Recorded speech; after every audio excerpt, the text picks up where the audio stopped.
People were created out of the parasites that lived on the body of the creator, Pangu. At least this is what Chinese legend teaches.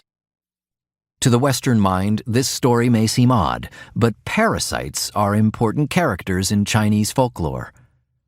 Tales are told of parasites in the throat that escape and report to the spirits on a person's wrongdoings. Also, according to Chinese legend, writing developed in 3 stages under 3 wise emperors. The first, Emperor Fuxi, taught the Hua people to domesticate animals, created the institution of marriage, and invented the practice of divination.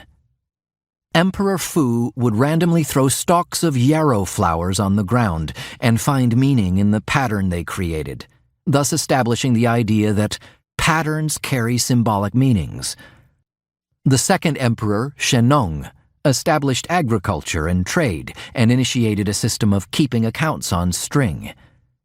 The third emperor, Huangdi, also known as the Yellow Emperor, frustrated by the limitations of recording everything with knotted string, ordered his officer Zongjia to come up with a better system, which led to the invention of writing. Zongjia had 4 eyes and taught writing to 4 students. The idea of Chinese characters came to him when a hoofprint of an unknown animal was dropped from the sky by a bird. Local hunters told him that this was an unseen creature, a kind of winged lion called a pisho. Zongjia decided to interpret the hoofprint in a line drawing. He then decided that studying and interpreting other special objects in nature would be the ideal written language.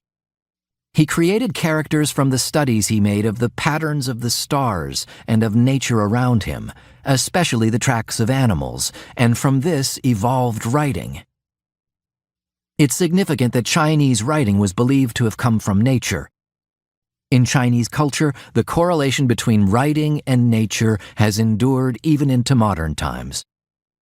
And curiously, the story of Zongjia learning writing from animal tracks parallels a Sumerian story that tells of birds that were scribes and therefore sacred. Their tracks resembled cuneiform, but were a type of cuneiform that humans couldn't read. The Emperor Huangdi eventually turned his reign over to a sage named Shun, whose successor was his minister Yu, the founder of the Xia dynasty along the Yellow River in 2215 BCE. Yu's reign marks the beginning of a verifiable Chinese history. It's difficult to say how much truth there is to the legend of the 3 emperors, or if they even existed, but historical evidence shows that writing in China did indeed begin with divination, and that as society grew increasingly agricultural, writing was used for accounting.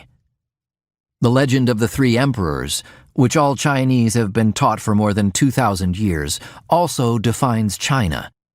It describes a society that is religious, commercial, and bureaucratic.